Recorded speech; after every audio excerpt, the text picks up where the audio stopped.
आचार्य योगेश जी हम सभी के बीच में स्वागत है आपका।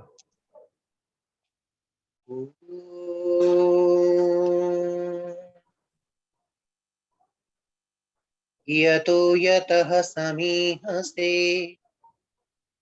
ततो नः अभयं कुरु शन्नः कुरु प्रजाभ्यो अभयं नः पशुभ्यः।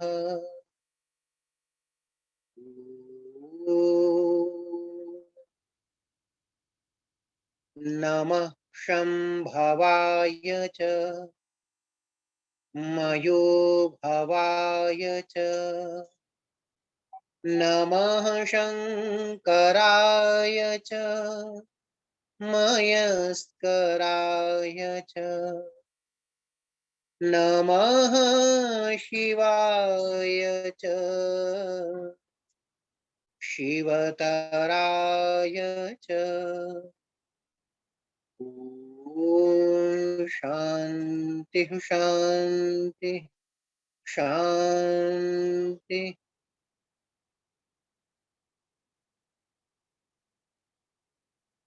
आदर और श्रद्धा के योग्य मातृशक्ति बहन दया आर्य जी, बहन उर्मिला आर्य जी, कल की ही भांति आज भी आपने बहुत ही सुमधुर और बहुत ही प्रेरणादायी भजनों के द्वारा इस सत्संग स्वाध्याय का प्रारंभ किया। मैं आपको नमन करता हूँ।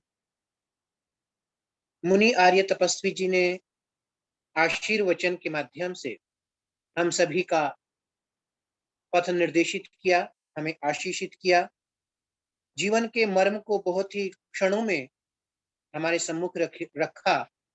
मैं आपको भी करबद्ध नमन करता हूँ।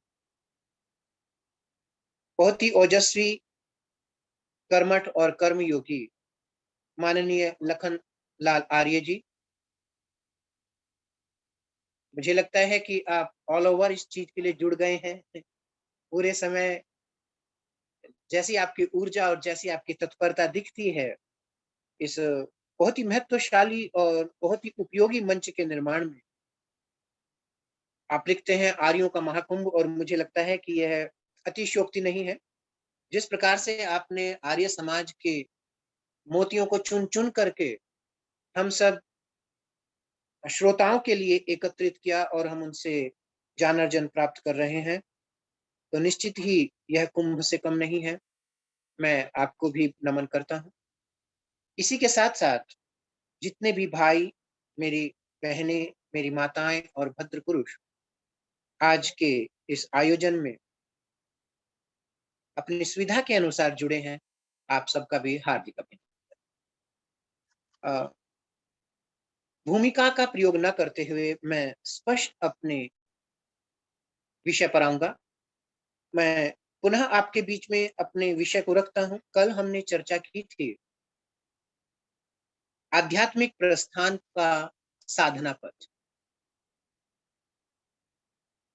इस विषय को निर्देशित करते हुए, इस विषय को लक्षित करते हुए किन्हीं बिंदुओं के साथ मैं आपके बीच में कल रहा, और आज उसी विषय को मैं आगे बढ़ाऊंगा। किंतु संक्षेप में जो कल हमने चर्चा की उसके लिए मैं 2-3 मिनट आपकी रखूंगा, और उसके पश्चात मैं आज के विषय को आपके बीच में लेकर के चलूं। यजुर्वेद के एक मंत्र के द्वारा हम आध्यात्मिक जीवन में किस प्रकार से प्रस्थान कर सकते हैं, हम अपने जीवन को किस प्रकार से साधना पथ बना सकते हैं, उसका निराकरण अथवा उसका उपाय यजुर्वेद का एक मंत्र देता है। ओम वाजिस्तन्वम कल्पयस्व स्वयं यजस्व स्वयं जुषस्व महिमाते अन्यनेन शन्नशे। इस मंत्र के अंतर्गत स्वयं कल्पयस्व जो मंत्र का एक छोटा पद है, इस स्वयं कल्पयस्व के ऊपर ही मैं कल अपने विचार आपके बीच में रख रहा था, और समय की सीमा को देखते हुए विचारों का एक बहुत ही छोटा सा भाग मैं आपके बीच में रख सकता। उस भाग में मुख्य रूप से 3 बिंदु आपकी सेवा में रखे, श्रोतृवृंद की सेवा में रखे।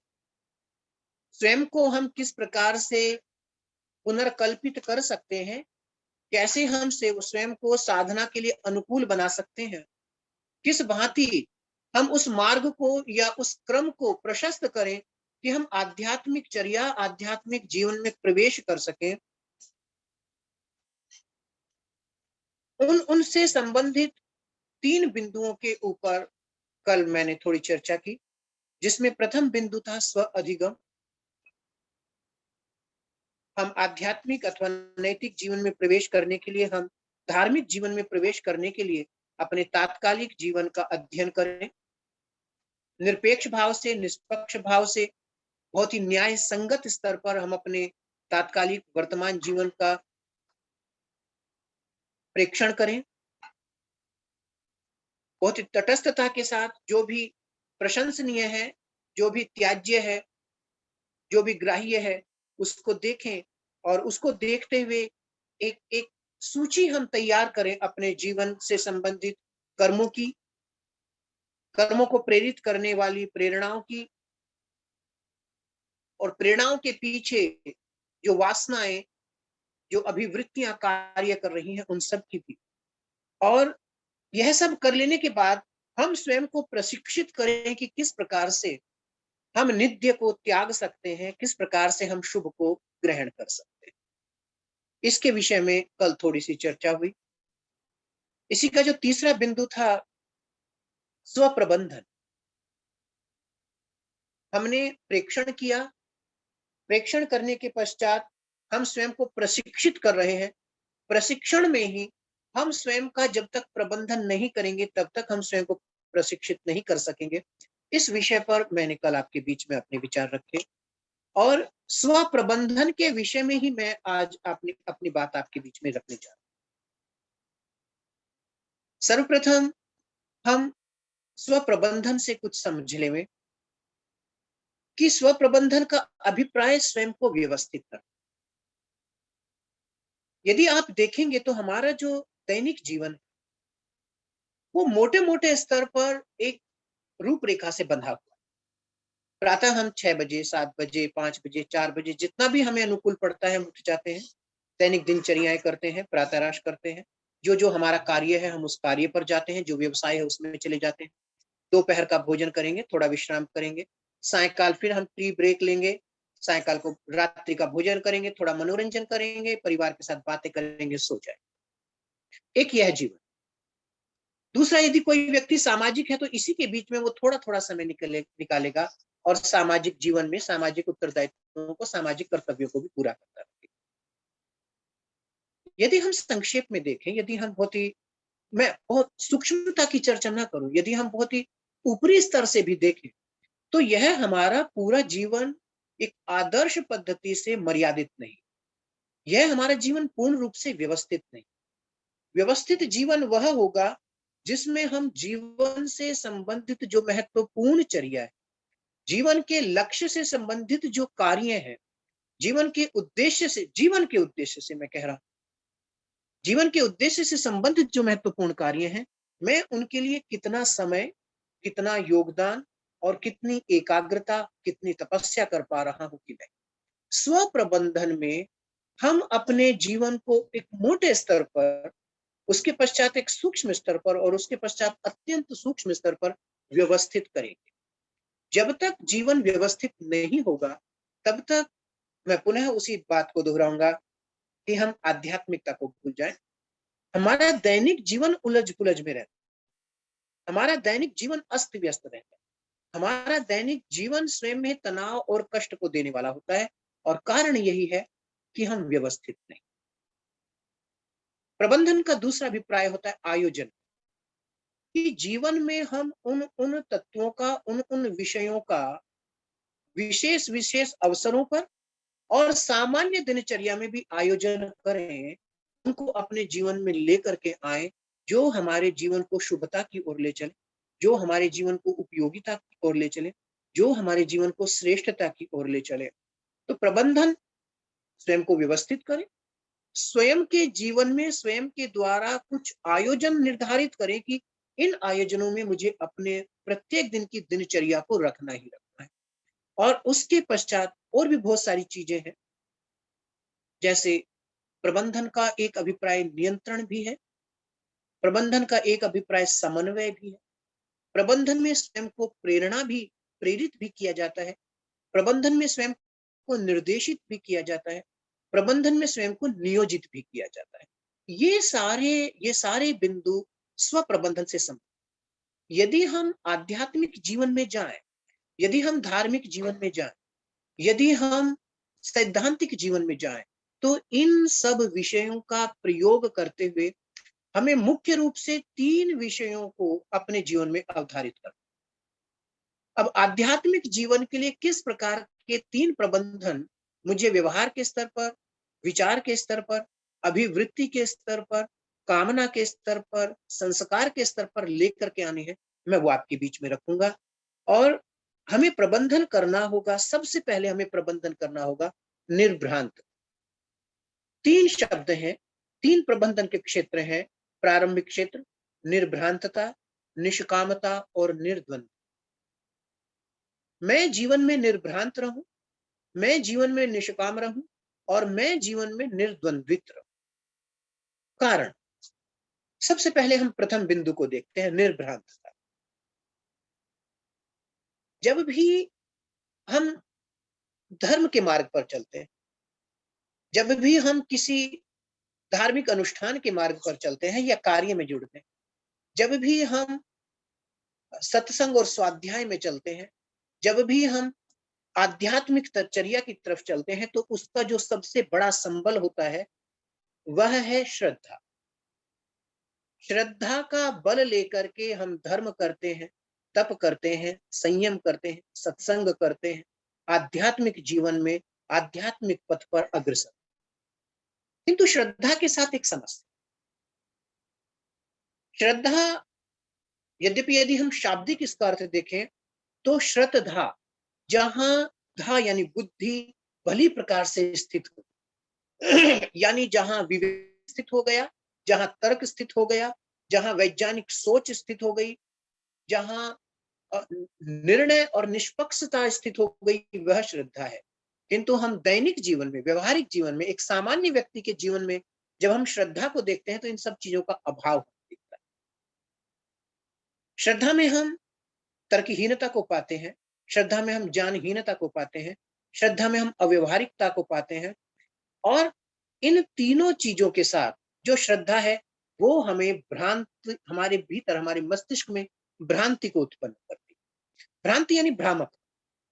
हम कोई सही निर्णय नहीं ले पाते हैं, हम चीजों में अटक जाते हैं, हम चीजों में उलझ जाते हैं। जो सत्य है या जो यथार्थ है हम उसको उस रूप में नहीं देख पाते। वस्तु का, पदार्थ का सच्चा स्वरूप, सच्चा गुण, सच्चा धर्म ना देखते हुए, ना समझते हुए, ना स्वीकार करते हुए उसको किसी विपरीत रूप में स्वीकार करना, देखना, समझना, यह भ्रांति। आध्यात्मिक क्षेत्र में प्रवेश करने के लिए सबसे पहली अपरिहार्यता है निर्भ्रांत। निर्भ्रांत विचार, निर्भ्रांत सोच, निर्भ्रांत कर्म।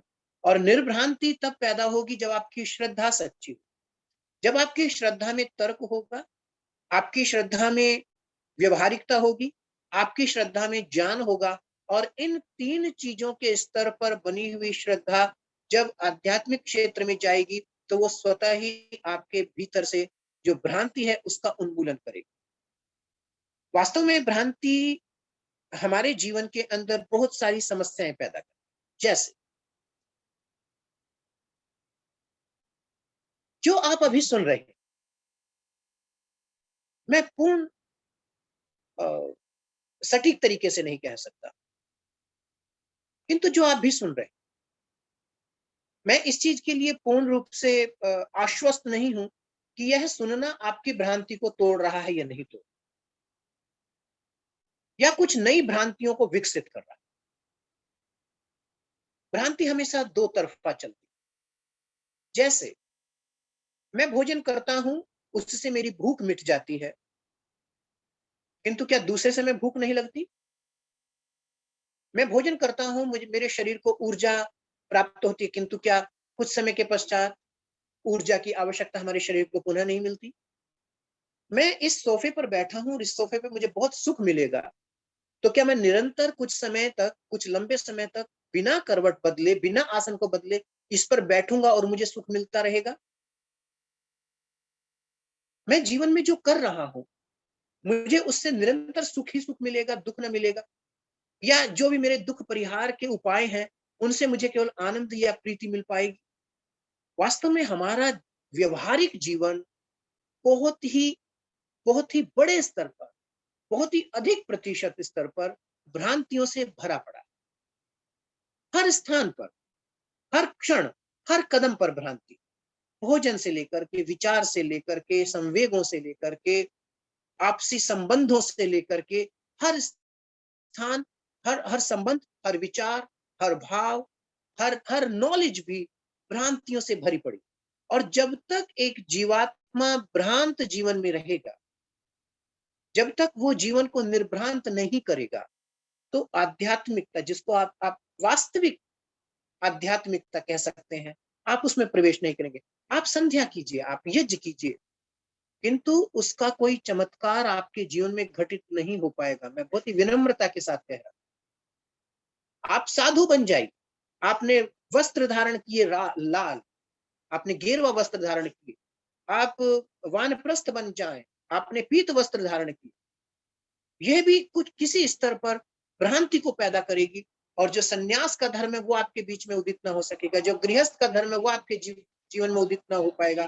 कारण यही है कि हर घटना हमारे मस्तिष्क में कहीं ना कहीं भ्रांतियों को पैदा करती है। और जब तक हम अपनी सोच को, अपने व्यवहार को निर्भ्रांत ना कर लें, तब तक हम आध्यात्मिक जीवन में प्रवेश न करें। तो जीवन को निर्भ्रांत बनाना होगा। किस प्रकार से निर्भ्रांत बनाएंगे, उसके विषय में हम चर्चा फिर करेंगे। दूसरा जो इसका बिंदु है वो निष्कामता, यानी जीवन का जो हमें प्रबंधन करना है। जीवन का प्रबंधन हमें इस प्रकार से करना है कि मैं चीजों को बहुत ही लॉजिकली देखूं, बहुत ही तार्किक तरीके से देखूं, ज्ञानपूर्ण दृष्टि से देखूं, आग्रह को पीछे रखते हुए देखूं, चीजों को वास्तविकता में देखूं। और जैसे जैसे मैं इस प्रकार से करता चला जाऊंगा, मेरा जीवन निर्भ्रांत होगा। ज्यो ज्यो आपका जीवन निर्भ्रांत होगा, त्यों त्यों आपके जो कर्म है, आपके जो विचार है, आपका जो चिंतन है, वो निष्काम होता चला जाएगा। जो दूसरा विषय है वह है निर्भ्रांत। पहला निर्भ्रांत, उसके पश्चात निष्काम। ये शब्द बहुत ही कॉमन है, बहुत ही विशिष्ट है, और इस शब्द का प्रयोग भगवत गीता में बहुत बार हुआ। बहुत इसके विषय में चर्चाएं चर्चाएं की गई। कारण क्या है? जो कामनाएं हैं वो हमारे कर्मों को, हमारे जीवन की लय को, हमारे जीवन के उद्देश्य, कर्म की जो गति है, कर्मों का जो उद्देश्य है, या जीवन की जो गति है, जीवन का जो उद्देश्य है, उसको बांधने लगे। कामनाएं कर्मों को और जीवन को यांत्रिक बनाने लगे।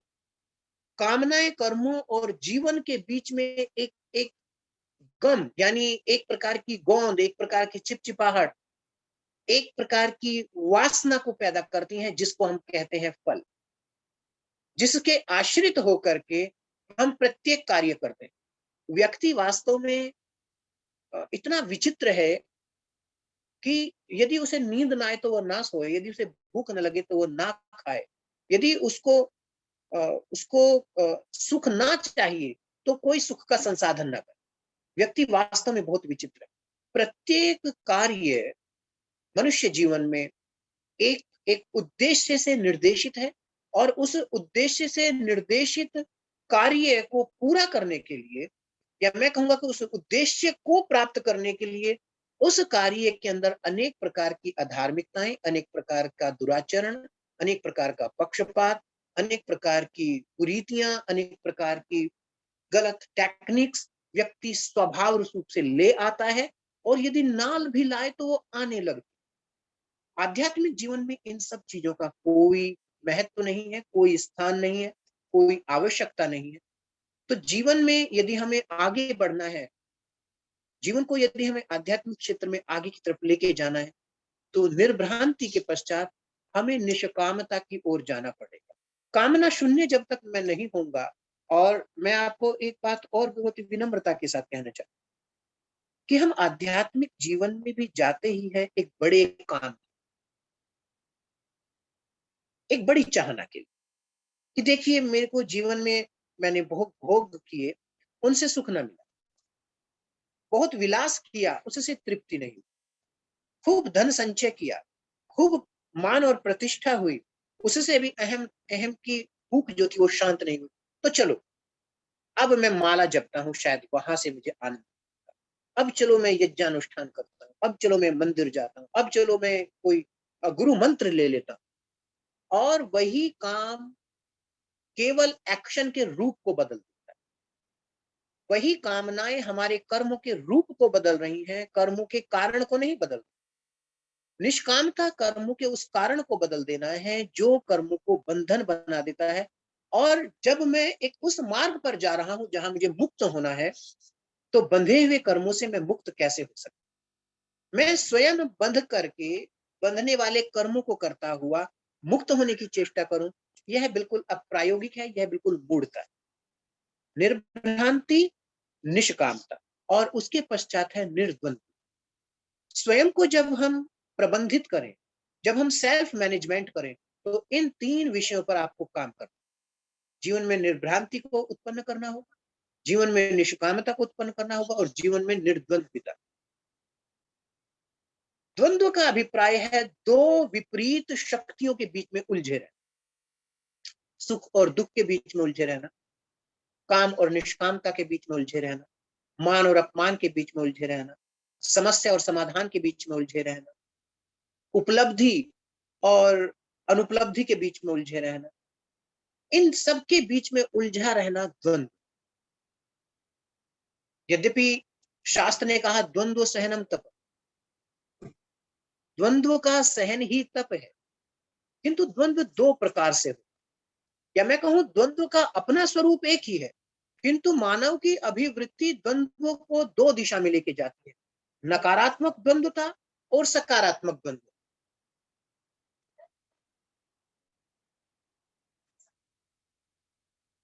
मैं क्षमा चाहूंगा, मैं अभी प्रवचन में हूं, आप भोजन कीजिए, फिर मैं आपसे चर्चा करता हूं। कोई बात नहीं। क्षमा चाहूंगा, एक माता जी आ गई थी कुछ क्वारी करने। तो हमारी अपनी अभिवृत्ति, हमारा अपना दृष्टिकोण, हमारा हमारा अपना आग्रह, हमारी अपनी सोच द्वंद्व को भी दो दिशाएं देती है, एक नकारात्मक द्वंद्वता और एक सकारात्मक द्वंद्वता। यदि आप जीवन में सकारात्मक द्वंद्व की ओर बढ़ेंगे, तो उससे निश्चित ही आपका जीवन सबल बनेगा, आपका जीवन समर्थ बनेगा, आपका जीवन उपयोगी बनेगा, आपका जीवन समन्वयशील बनेगा।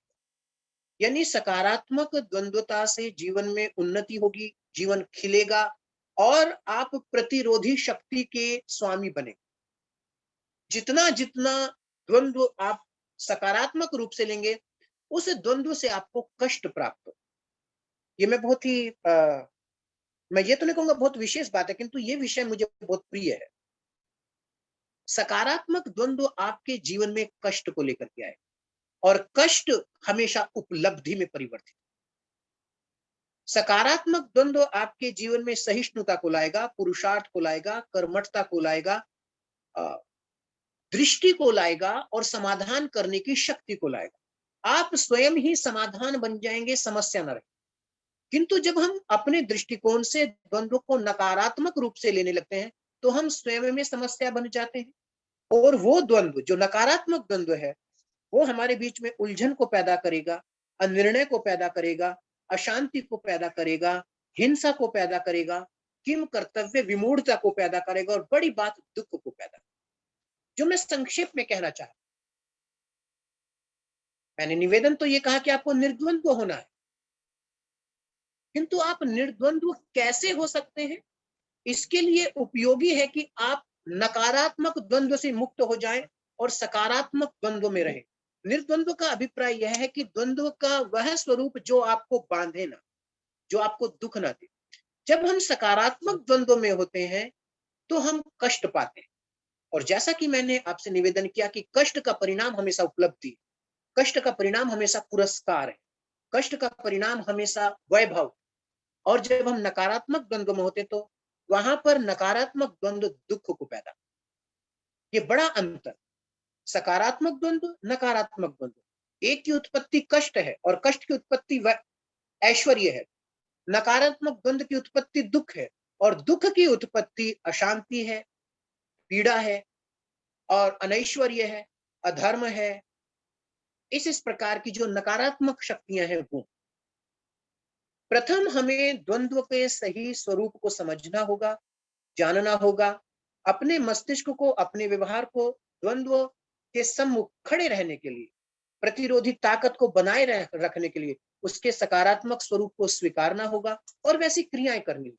और जैसे जैसे आप वैसा करते चले जाएंगे, आपका जीवन सकारात्मक द्वंद्व में जाएगा और तब द्वंद्व आपको बांधेगा नहीं, तब द्वंद्व आपके लिए समस्या नहीं होगा, तब वो द्वंद्व तप बन जाए। तो यहाँ पर जीवन को प्रबंधित करने के लिए, जीवन को व्यवस्थित करने के लिए, जीवन को आयोजित करने के लिए हमें 3 चरणों पर कार्य करना होगा। हम अपने जीवन में निर्भ्रांतता को लाएं, अपने विचारों में निर्भ्रांतता, अपने कर्म में निर्भ्रांतता, अपने दृष्टिकोण में निर्भ्रांतता। हम अपने जीवन में निष्कामता को लाएं और अपने जीवन में निर्द्वंद्विता। इन 3 विषयों के ऊपर चलने के पश्चात प्रबंधन में हमें कुछ चीजें और कर, और यह जो 3 चीजें थी, निर्भ्रांतता, निष्कामता और निर्द्वंद्विता, यह उस जीवन प्रबंधन का आधार है। जब जीवन प्रबंधन का आधार बन जाएगा तब हम जीवन में और आगे जाएंगे। आध्यात्मिक जीवन को और तपस्वी बनाने के लिए, और तपस्यामय बनाने के लिए हमें कुछ और चरणों पर चलना पड़ेगा। मैं एक शब्द आपके बीच में रखता हूं, स्वास्थ्य। स्वास्थ्य का अर्थ हम क्या लेते हैं? हेल्थ, रोगों का ना होना। यदि हम आयुर्वेद में भी चले जाएं तो बहुत बड़ी और बहुत ही सुंदर व्याख्या स्वास्थ्य की है। समदोषः समाग्नि समधातु मल क्रिया। इससे भी कहीं अधिक अच्छी बात प्रसन्न आत्मेन्द्रिय मनः स्वस्थ इत्यभिधि। किंतु यदि हम स्वास्थ्य का शाब्दिक अर्थ देखें तो यह शब्द बड़ा चमत्कारी है। मुझे लगता है कि सारी आध्यात्मिकता, सारी धार्मिकता, सारी तपस्या, सारा योग विज्ञान इस एक शब्द में समाहित हो जाता। स्वास्थ्य अर्थात स्व में स्थित हो जा। जब मेरा मन मन में स्थित हो, बुद्धि बुद्धि में स्थित हो, चित्त चित्त में स्थित हो, अहंकार अहंकार में स्थित हो और वह आत्म तत्व में स्थित हो, मेरे ये जो पंच भौतिक शरीर है ये अपनी शुद्ध प्रकृति में स्थित हो, तो मैं स्वस्थ। बाहरी स्तर पर मेरा शरीर, ये पंचभूत अपनी शुद्ध प्रकृति में स्थित हो, त्रिदोष अपनी शुद्ध प्रकृति में स्थित हो, त्रिभाव अपनी शुद्ध प्रकृति में स्थित हो, उसके पश्चात मेरी चेतना शुद्ध प्रकृति में स्थित हो, और बड़ी बात यह आत्म तत्व स्वयं में स्थित। आध्यात्मिक जीवन में प्रवेश करने के लिए जब तक आपके मन में यह प्रेरणा, यह उत्कंठा न आ जाए कि मुझे स्वयं में स्थित होना है,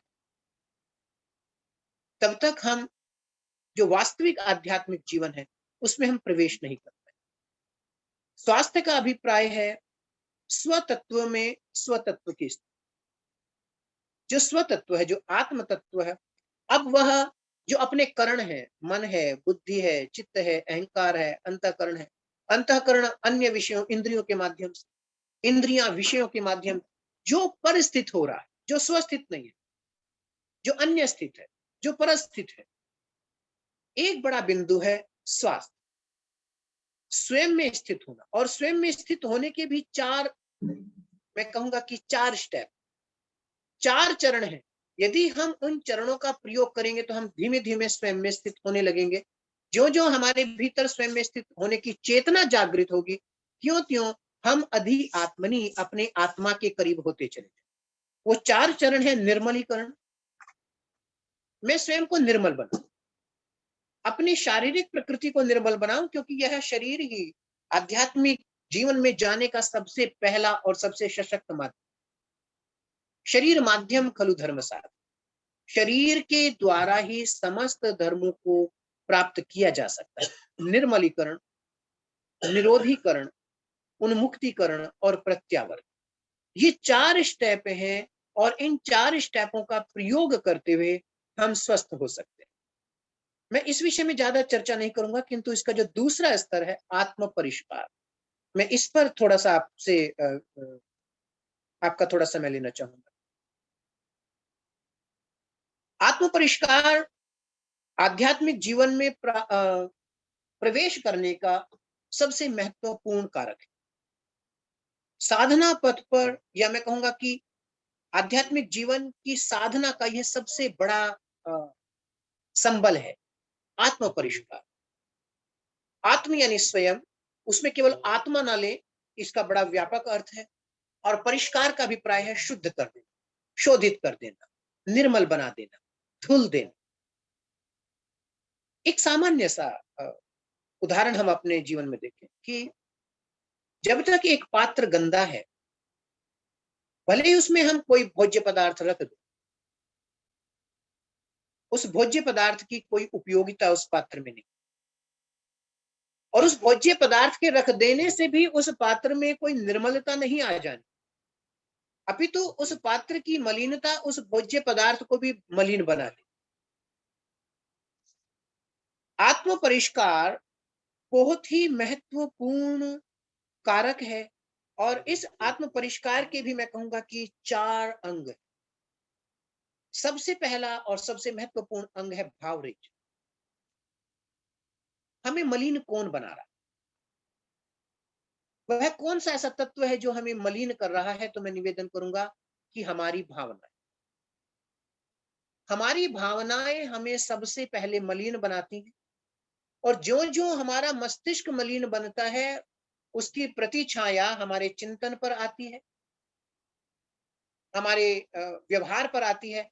मैं यदि एक बहुत ही छोटा सा एग्जाम्पल आपके बीच में रखूं कि यदि अभी आपको किसी ने कोई अपशब्द कहा, तो पहले एक्शन होगा, चिंतन होगा, या पहले कोई एक आवेश पैदा हो?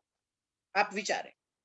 जो ही आपको किसी ने अपशब्द कहा, तो सबसे पहले क्या होगा? कोई एक्शन, कोई चिंतन, या कोई आवेग?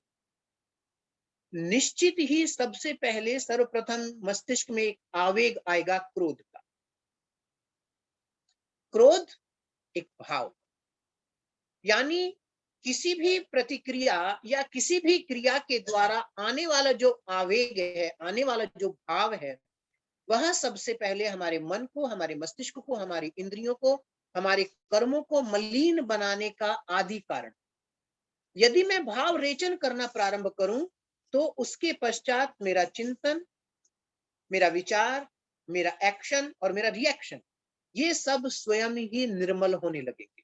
भाव रेचन का अभिप्राय है भावों का वोमेट करते, यानी जो भाव है, यद्यपि इसका जो प्रारंभ है वो दुर्भाव से होता है, आध्यात्मिक जीवन में हमें सद्भावों का भी रेचन करना होता है, और हमें निर्भाव हो जाना। आध्यात्मिक जीवन का जो उत्कर्ष काल है, जो उत्तम समय है, जिस प्रकार से हम समाधि को देखते हैं कि एक समाधि वह है जहां हम ज्ञान सहित समाधि करते हैं, एक समाधि वह है जो ज्ञान प्राप्त किया उसको भी हमने त्याग। ठीक उसी प्रकार से जो भाव रेचन है, उसके 2 स्तर हैं। मस्तिष्क में जो भी दुर्भावनाएं, मैं उनको बाहर फेंकना प्रारंभ। रेचन का अभिप्राय होता है वोमेट। जिस प्रकार से वमन, वमन एक आंतरिक आवेग है, और हमारी बड़ी आंतें, छोटी आंतें सिकुड़ती हैं, नाभि केंद्र सिकुड़ता है, शरीर स्क्वीज होता है, और अमाशय के अंदर जो भी भोज्य पदार्थ है जो शरीर के लिए अनुकूल नहीं है, वो बहुत ही आवेग, बहुत ही वेग के साथ बाहर आ जाता है। जब तक कि हम अपने दुर्भावों का रेचन ना करें, आवेग पूर्वक उसको बाहर ना निकाल दें, तब तक हमारा आत्म परिष्कार नहीं हो सकता। भाव रेचन का एक बहुत ही सहज सा साधन है प्राणायाम। यदि आप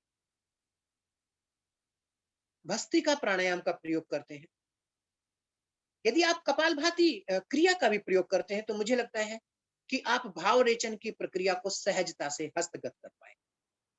भस्त्रिका क्योंकि थोड़ा सबल है और भाव रेचन भी बहुत मजबूती से इस पे होता है, किंतु जो कोमल प्रकृति के लोग हैं वो कपालभाति के द्वारा भी भाव रेचन कर सकते हैं। ये एक प्रारंभिक टेक्निक।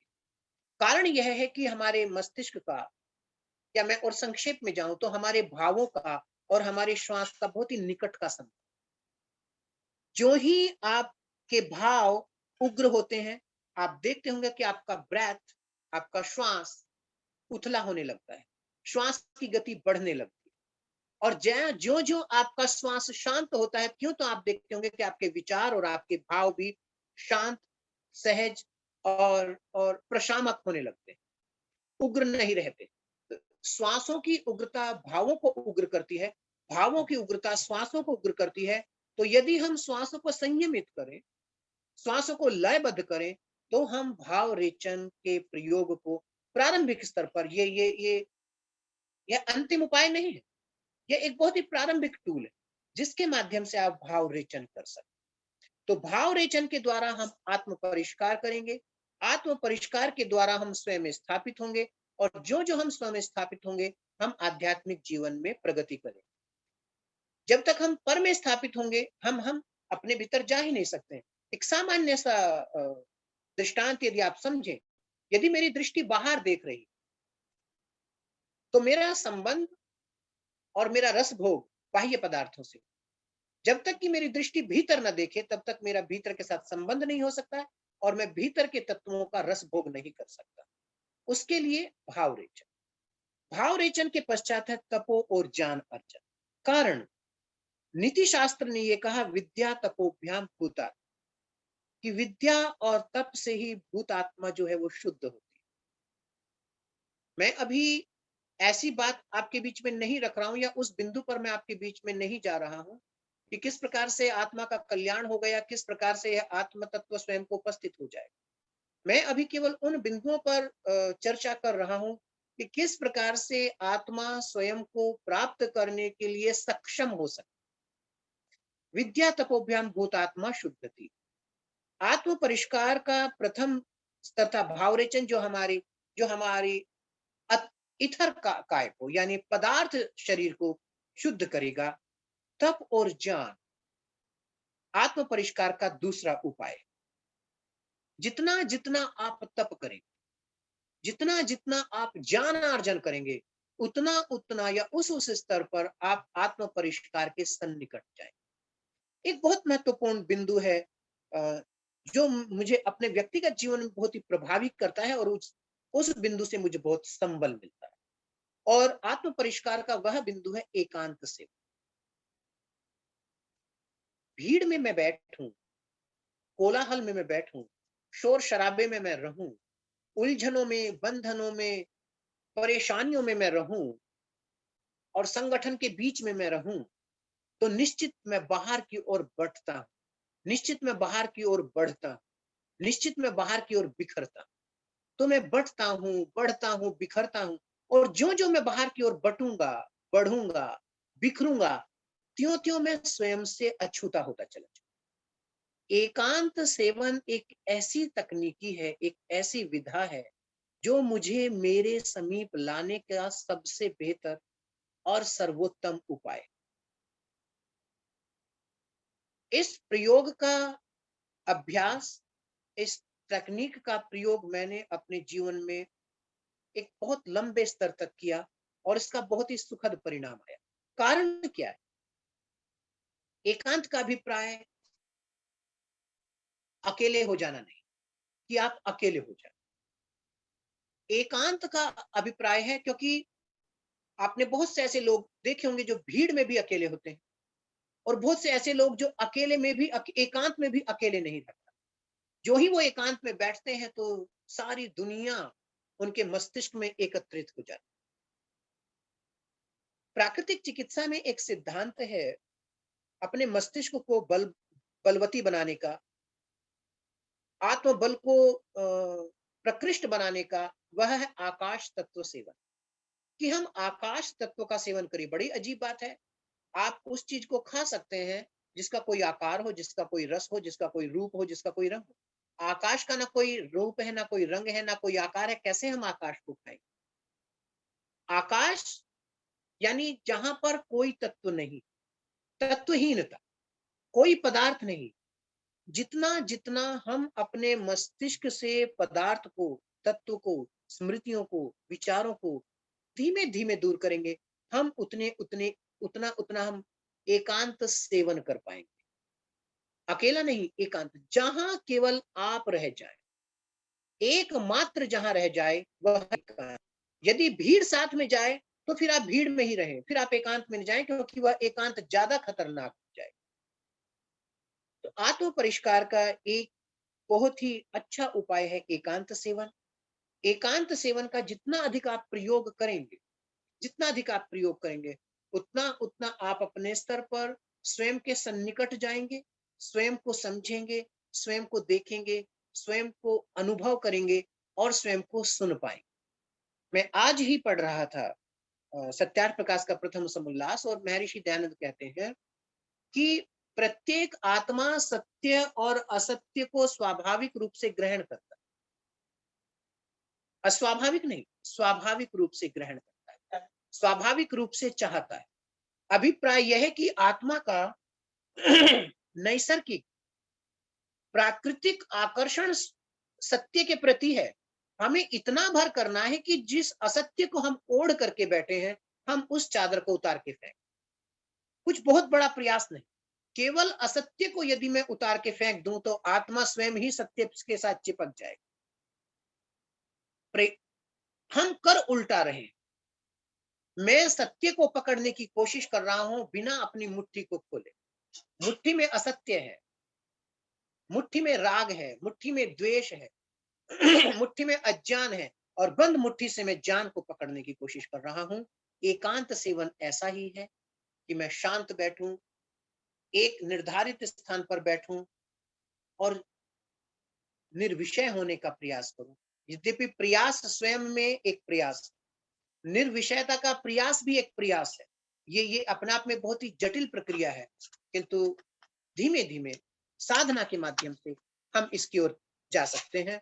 और स्वयं कल्पयस्व का जो चौथा बिंदु है वह स्वयं नियोजन। आप स्वयं का नियोजन करें। नियोजन का अभिप्राय है भली प्रकार से स्वयं को स्थापित कीजिए, कुछ उस प्रकार के कार्यों को अपने जीवन में स्थान दें जिस प्रकार के कार्यों का परिणाम आपके जीवन में, जीवन की उन्नति के लिए, जीवन के उत्कर्ष के लिए, जीवन के उत्थान के लिए आवश्यक। आपने एक शब्द बहुत बार सुना होगा, नियोजन। और नियोजन का इंग्लिश यदि मैं शब्द प्रयोग करूं तो आप उसको और भली प्रकार से समझ सकते हैं, इन्वेस्टमेंट, सेल्फ इन्वेस्ट। अब ये शब्द थोड़ा सरल हो गया। हम हमेशा इन्वेस्टमेंट करते हैं पैसे, व्यापार को बढ़ाने। यदि मुझे व्यापार बढ़ाना है तो या तो मैं पैसे का इन्वेस्टमेंट करूंगा, मैं विचार का इन्वेस्टमेंट करूंगा, मैं संसाधनों का इन्वेस्टमेंट करूंगा, मैं परिश्रम का इन्वेस्टमेंट। चार चीजें, पैसा, विचार, संसाधन या परिश्रम।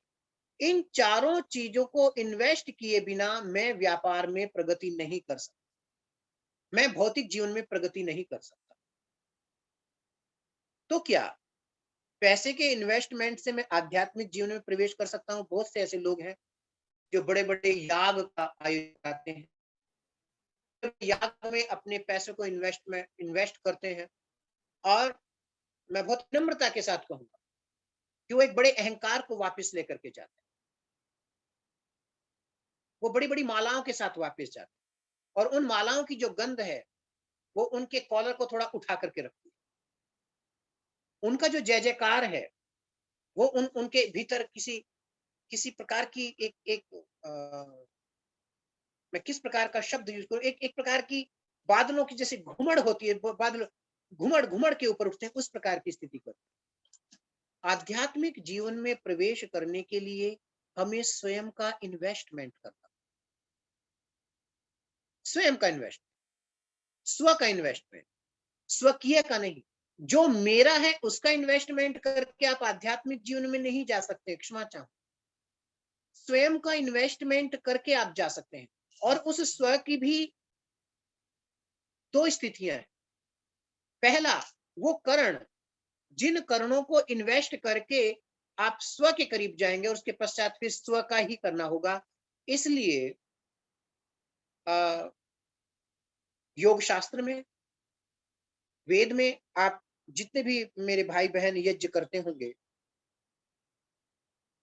समिधाधान का जो प्रथम मंत्र है, अयंत इद्म आत्मा ज्ञात वेदस्ते, बात है कि हे जात वेदस, यह आत्मा तेरा ईंधन है।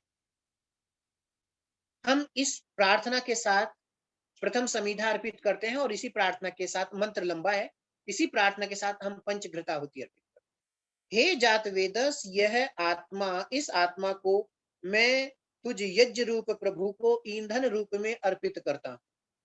वहां यह नहीं कहा कि मैं अपने मन को अर्पित कर रहा हूं, मैं अपने कर्मों को अर्पित कर रहा हूं, अपने विचारों को अर्पित कर रहा हूं, या मैं इन सामग्री, भौतिक सामग्री को अर्पित कर रहा हूं, भौतिक समिधाओं को अर्पित कर रहा हूं। ऐसा कुछ नहीं। अयंत आत्मा जात वेदस्ते, कि हे जात वेदस, हे सर्व जगत के जानने वाले, जान को उत्पन्न करने वाले, मैं इस आत्मा रूपी ईंधन को तुझे अर्पित कर रहा हूं और तू इसको इध्यस्व वर्धस्व, बढ़ा, जला और उन्नत कर। सेल्फ इन्वेस्टमेंट ये, हमें स्वयं का इन्वेस्टमेंट करना होगा। और वह स्वयं का इन्वेस्टमेंट कैसे कर सकते हैं, उसके बहुत सारे मार्ग। स्वयं का इन्वेस्टमेंट हमें सबसे पहले धर्म में करना। धर्म में किस लिए? कि मैं स्व को अधर्म से हटा सकूं। यद्यपि यदि मैं संक्षेप में आपसे कहूं तो स्व न कभी धर्म में जाता है और न ही कभी अधर्म में जाता है।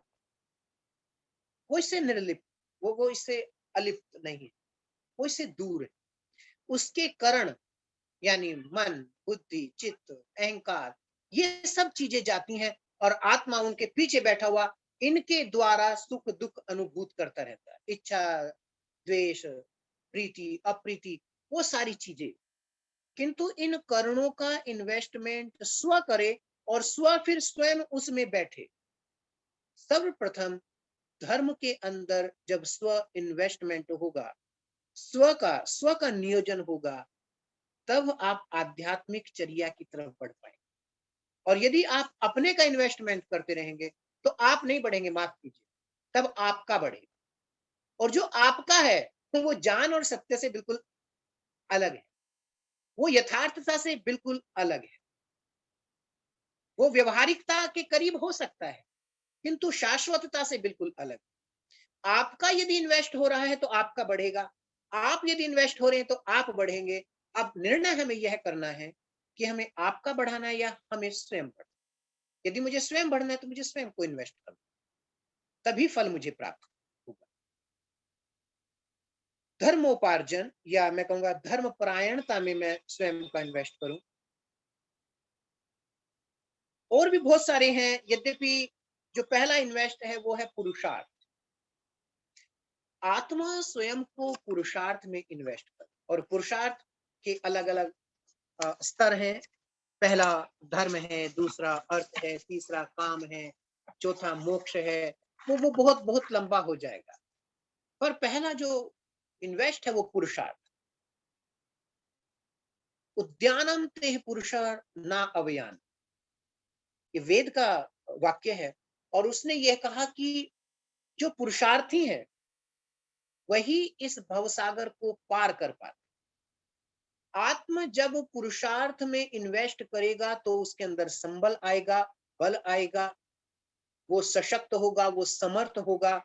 और वो इस सब सब जो जो ये पंच भौतिक जगत है, मैं मिथ्या जगत नहीं कहूंगा क्योंकि वो मेरे सामने है, किंतु जो ये पंच भौतिक जगत है, इससे यह ऊपर उठने में समर्थ हो पाए। दूसरा इन्वेस्टमेंट है आत्म साधना में। पुरुषार्थ में निवेश, आत्म साधना। आत्म साधना में निवेश का अभिप्राय है कि आत्मा को उस प्रकार का भोजन न दिया जाए जिस प्रकार के भोजन की आत्मा को आवश्यकता नहीं है, और उस प्रकार का भोजन आत्मा को दिया जाए, उस प्रकार का विषय आत्मा को दिया जाए, जिस प्रकार की या जिस प्रकार के भोजन अथवा विषय की आत्मा को आवश्यकता है। वास्तव में प्रायोगिक स्तर पर हम साधक किसको बोलते हैं? हम कहते जी ये तो तपस्या कर रहे हैं जी, ये तो योगी हो गए, या तो संत हो गए, या तो साधक हो गए। यह कॉमन शब्द है, किंतु कभी हमने विचारा कि हम किस प्रकृति के व्यक्तियों को इस प्रकार के विशेषण से संबोधित करते हैं? तो हम देखेंगे कि जो कुछ बहुत ही चयनित विषय आत्मा तक लेकर के जा रहे हैं, वो धर्म को लेकर के जा रहे हैं, वो श्रेष्ठ कर्म को लेकर के जा रहे हैं, वो अध्यात्म को लेकर के जा रहे हैं, वो स्वाध्याय को लेकर के जा रहे हैं, वो सत्संग को लेकर के जा रहे हैं। आत्म साधना में निवेश का अभिप्राय यही है कि मैं स्वयं को शम में इन्वेस्ट करूं, मैं स्वयं को दम में इन्वेस्ट करूं, मैं स्वयं को उपरति में इन्वेस्ट करूं, मैं स्वयं को तितिक्षा में इन्वेस्ट करूं, मैं स्वयं को विवेक में इन्वेस्ट करूं, मैं स्वयं को वैराग्य में इन्वेस्ट करूं। इन 6 तत्वों को वेदांत में षट संपत्ति कहा गया है। वेदांत में यह आध्यात्मिक प्रस्थान की षट मार्गीय साधना है, और इसको षट संपत्ति कहा गया। शम, दम, उपरति, तितिक्षा, विवेक और वैराग्य। और यदि हम ब्रह्म की उपासना में जाना चाहें, ब्रह्म के हम याजक बनना चाहें, तो हमें यह करना होगा। और इसको किए बिना शम यानी मनोनिग्रह, दम यानी इंद्रिय निग्रह, इस प्रकार से समय की एक सीमा है। मैं चाहूंगा कि आज मैं अपने इस विषय को पूर्ण करूं, और उसके पश्चात एक और बिंदु बचता है, मैं वो मुझे उतना उचित नहीं लग रहा है आपके बीच में रखूं समय को देखते हुए। अब मैं इस जो आध्यात्मिक प्रस्थान है, इसके जो अन्य 3 बिंदु हैं, संक्षेप में मैं उनके विषय में बोलूंगा, जिनका निर्देशन यजुर्वेद के ही मंत्र में किया गया, स्वयं वाजिस्तन्वम कल्पयस्व। अभी तक कल और आज की अभी तक की चर्चा में स्वयं कल्पयस्व के संबंध में मैं संक्षेप में आपसे चर्चा कर रहा था, किंतु इसके 4 कदम है आध्यात्मिक साधना में प्रवेश करने के। स्वयं कल्पयस्व, स्वयं यजस्व, स्वयं जुषस्व, और चौथा महिमा ते अन्यनेन शन्वस्व। एक बिंदु पर हमने चर्चा की, अब संक्षेप में स्वयं यजस्व, स्वयं जुषस्व, इस पर मैं चर्चा करना चाहूंगा कि स्वयं यजस्व के 3 अर्थ शास्त्रों में हमें मिलते हैं, या पंडितों ने हमें मिलाए बतलाएं कि तू स्वयं यज्ञ कर। आध्यात्मिक साधना में जब तक आप याज्ञिक न बने, जब तक आप इस भौतिक अग्नि के सामने बैठ करके आंतरिक अग्नि को प्रकट ना कर लें, इस निरंतर ऊपर उठती हुई अग्नि से प्रेरणा लेकर अपने जीवन को आगे बढ़ाने वाले अग्नि का आधान अपने हृदय में, अपने अंतःकरण में ना कर लें, तब तक हम आध्यात्मिक दिशा में प्रस्थान नहीं कर सकते हैं, आध्यात्मिक पथ पर नहीं बढ़ पाए।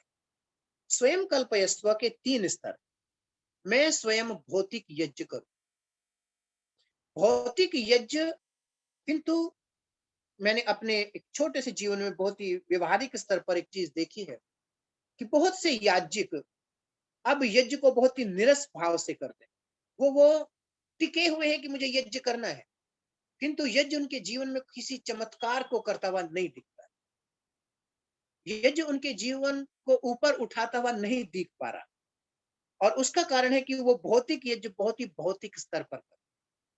वह भौतिक यज्ञ, तो मैं निवेदन यह करूंगा कि भौतिक यज्ञ करना है, अग्निहोत्र करना है, माता पिता की सेवा करनी है, अतिथियों का सत्कार करना है, पशु पक्षियों को भोजन इत्यादि देना और ब्रह्म की भी उपासना करनी है, ये सभी भौतिक यज्ञ।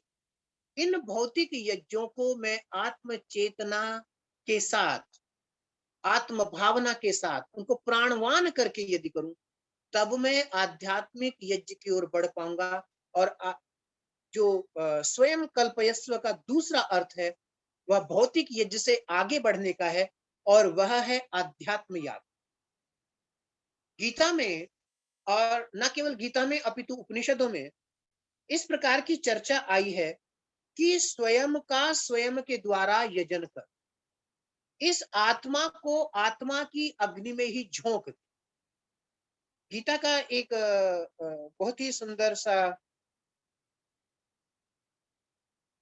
शब्द है, मैं देख रहा हूं यदि वो मुझे मिले। आत्म संयम योगाग्नौ जुह्वति जान दीपित। वहां गीता के अंदर जहां याग का प्रकरण है, वहां बहुत प्रकार के याग का वर्णन है, यज्ञ का वर्णन। और वहां अंतिम यज्ञ जो है भगवान श्री कृष्ण के द्वारा बतलाया जा रहा है कि जो आत्मा का यज्ञ आत्मा के द्वारा किया जाता है, वह ही सर्वोत्तम यज्ञ। और जो यह है अयंत इदम आत्मा जात वेदस्ते ने, हे जात वेदस, में अपने इस अग्नि रूपी आत्मा को तुझ महान अग्नि में अर्पित कर रहा हूं, वह स्वयं यजस्व का तीसरा अभिप्राय है। यानी स्वयं को परमात्मा रूपी अग्नि में झोंक दे। आध्यात्मिक जीवनचर्या तब तक बढ़ नहीं सकती है, प्रारंभ नहीं हो सकती है, फलीभूत नहीं हो सकती है, जब तक कि मैं याजक ना बनूं, भौतिक याजक ना बनूं, जब तक मैं आध्यात्म याजक ना बनूं, और जब तक मैं परमात्म याजक ना बनूं। परमात्म याजक यानी अपनी सभी इच्छाओं को, अपने सभी कर्मों को ईश्वर के अर्पित करते हुए, ईश्वर की अग्नि में अर्पित कर देना, और अपने इस आत्म तत्व को ईश्वर में अर्पित कर। आध्यात्मिक साधना में प्रवेश करने का यह दूसरा पथ है, स्वयं कल्पय, स्वयं यजस। और जो तीसरा मार्ग है, स्वयं जुषस। यह बहुत ही प्रायोगिक सा, किंतु बहुत ही प्रैक्टिकल सा, किंतु बहुत ही प्रभावी पथ है। और इस पथ का प्रयोग हम केवल आध्यात्मिक जीवन की उन्नति के लिए नहीं, अपितु भौतिक जीवन की उन्नति के लिए, लौकिक जीवन की उन्नति के लिए, व्यवहारिक जीवन की उन्नति के लिए, सामाजिक जीवन की उन्नति के लिए, व्यक्तिगत जीवन की उन्नति के लिए, पारिवारिक जीवन की उन्नति के लिए, सभी क्षेत्रों में हम इस पथ का प्रयोग कर सकते हैं। स्वयं जुसस्व, तू स्वयं पुरुषार्थ, पुरुषार्थहीन मत बन। तू स्वयं तप कर, तू स्वयं संयम कर, तू स्वयं संघर्ष कर, तू स्वयं को समाधान बना ले, तू स्वयं को उपाय बना ले। तू समाधान और उपाय से पृथक मत, स्वयं को समस्याओं में, अभी तो परेशानियों में मत खड़ा कर। स्वयं जुषस्व, स्वयं संघर्ष, स्वयं बल की, तेज की, वीर्य की उपासना कर। बलम उपास्व, बल की उपासना। और कारण कि जब तक आप स्वयं जुषस्व, स्वयं संघर्ष नहीं करेंगे, तब तक आप निर्बल रहेंगे, और निर्बल आत्मा उस परमात्मा को प्राप्त नहीं कर सकता, या निर्बल जीव उस आत्मा को भी प्राप्त नहीं कर सकता है। स्वयं जुषस्व की दो या तीन अर्थ हैं। एक कि मैं भौतिक जीवन में पुरुषार्थ करूं, उसी प्रकार का पुरुषार्थ मैं बुद्धि, विवेक और वैराग्य के द्वारा, शम और दम के द्वारा आध्यात्मिक जीवन में करूं। और जब हमारा आध्यात्मिक चर्या आगे बढ़ने लगे, और हमारी आध्यात्मिक चर्या अब बाह्य संसाधनों से हटकर आंतरिक समाधि की ओर, आंतरिक ध्यान की ओर, आंतरिक ईश्वर प्रणिधान की ओर बढ़े, तो यहाँ जुषस्व का सबसे अधिक आवश्यकता पड़ती। यहाँ पर जुषस्व की सबसे अधिक उपयोगिता होती है। कारण यह है कि जब हम आध्यात्मिक जीवन के माध्यम से, साधना के माध्यम से, योग के माध्यम से अंदर की ओर प्रवेश करते हैं, तो असंख्य जन्मों के संस्कार, असंख्य जन्मों की वासनाएं हमें समय समय पर बाधित करती, समय समय पर हमारे आत्मबल को तोड़ती है, समय समय पर हमारे भीतर काम के, क्रोध के, लोभ के, मोह के, आवेश के आवेगों को उत्पन्न करती है। तो वहां पर उस समाधि की स्थिति में, उस अंतर यात्रा की स्थिति में स्वयं जुषस्व का अभिप्राय बहुत अधिक हो जाता है, स्वयं जशस्व की उपयोगिता बहुत अधिक हो जाती है। और मैं निवेदन करूंगा इसका जो अंतिम पड़ाव है उसकी ओर, महिमा ते अन्य न शंस। इतना स्पष्ट और इतना कटु, किंतु कितना यथार्थ, कि तेरी महिमा, तेरा बड़प्पन, तेरी महानता, तेरा उत्कर्ष किसी दूसरे के द्वारा कभी उत्पन्न नहीं हो सकता। मैं कोई राजनैतिक अचानक से मस्तिष्क में एक दो शब्द आ गए कि जन्म से आपको स्थान मिल सकता है, जन्म से आपको कोई स्थान मिल सकता है, किंतु पुरुषार्थ से आप उस स्थान के अधिकारी बन पाते हैं। आज आप अपने भौतिक राजनीतिक जीवन में देखिएगा, अनेक उदाहरण इस प्रकार से मिले। महिमा ते अन्यनेन शन्नस, कि जो तेरी महिमा है वो किसी दूसरे के द्वारा प्राप्त नहीं की जा सकती, स्वयं खपना पड़ेगा, स्वयं खटना पड़ेगा, स्वयं कल्पयस्व, स्वयं युजस्व, स्वयं जुषस्व। इन सब स्तरों पर जाकर के ही आप अपने जीवन को आध्यात्मिकता के लिए तैयार कर सकते हैं। और यदि आपने इतना तैयार किया तो फिर आप आध्यात्मिक हो ही गए, ऐसा समझो। आज के लिए इतना ही। मुझे मालूम नहीं है कि समय शेष बचा है कि नहीं बचा है। नहीं, अगर कोई बात रह गई हो तो 5-10 मिनट में आप अपनी बात कर सकते हैं, कोई दिक्कत नहीं जी। है। नहीं, बातें तो बहुत हैं, पर मुझे लगता है आपने प्रारंभ में कहा था कि कुछ प्रश्न है, तो हाँ, मुझे लगता है हम उसी समय में आ उसके जाएंगे, लिए वो रख उसी लें। में उसी में आ जाएंगे, वो ज्यादा अच्छा रहेगा, फिर तो जी, जी। नहीं। चलिए। तो यदि इससे संबंधित कुछ आशंकाएं होंगी, यद्यपि आपके सभी सुधी श्रोता हैं, आशंका नहीं होगी। कुछ यदि मैं कहूंगा कि वो आज सुधार होगी तो मैं उसके लिए तत्पर हूँ। जी जी आपने बहुत ही धैर्य के साथ मेरे मुझे मालूम नहीं मैं क्या कहूँ, पर जो मेरा अपना चिंतन था, जो मेरा अपना स्वाध्याय था, उसको आपने सुना। मैं आप सभी का बहुत-बहुत आभारी हूँ। हो सकता है इसमें किसी प्रकार की त्रुटियाँ रही हों, उसके लिए मैं चाहूँगा कि आप मुझे सुझाव दें, आप मेरा मार्गनिर्देशन करें, और यदि कहीं आवेश हो तो उसके लिए क्षमा भी। धन्यवाद। धन्यवाद। आचार्य अंकित प्रभाकर जी भी जुड़े हुए, उनका भी बहुत बहुत स्वागत है। और जैसा कि मैंने पहले ही बताया था, कल चूंकि समय अभाव के कारण लोगों के प्रश्न उत्तर या कोई चीज रह गई थी तो वो नहीं हो पाया था। अगर जो भी प्रश्न हो तो हम सभी के बीच में रखे जा सकते हैं, उनका निराकरण आप सभी को मिलेगा। चलिए, मैं सबसे पहले आर तपस्वी जी से निवेदन कर लूं, जब पुनः जो है 2 शब्दों में उनका हमें आशीर्वाद मिल जाए, और जो भी प्रश्न आप लोगों के हों वो तुरंत हमारे सम्मुख रखे जाए। चलिए, आर तपस्वी जी आइए, आपका आशीर्वाद पुनः प्राप्त हो जाए। जी जी। आज के विषय में सच कहता हूं, आचार्य योगेश जी ने अपने विषय को इतने सुंदर ढंग से, सरल ढंग से, गूढ़ से गूढ़ वैदिक रहस्य को किस प्रकार से एक भावना के द्वारा, भाव के द्वारा श्रद्धा उत्पन्न की जा सकती है। इस धरती पर 8 अरब 32 करोड़ इंसान है, उससे करोड़ों अरबों खरबों पता नहीं कितने होंगे। सबको मिलने पर भावना, श्रद्धा तो सबसे नहीं जुड़ती, तब जुड़ती है जब इंसान सच्ची भावना से सत्संग में आकर बनाने वाले को,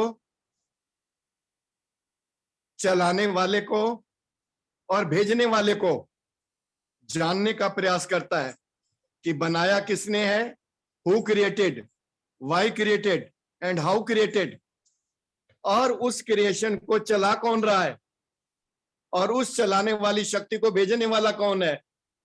निश्चित रूप से इस प्रकार के ज्ञान के द्वारा, इस प्रकार के विचारों के द्वारा इंसान निश्चित रूप से उन चीज में श्रद्धा रख सकता है, भाव रख सकता है, जिसमें हम सबके जीवन का लक्ष्य निश्चित है। निश्चित रूप से मैं बहुत एक एक शब्द को मैंने आचार्य योगेश जी भाव के द्वारा और श्रद्धा के द्वारा अपने विषय को किस प्रकार से लोगों को प्रेरित करने का प्रयास किया।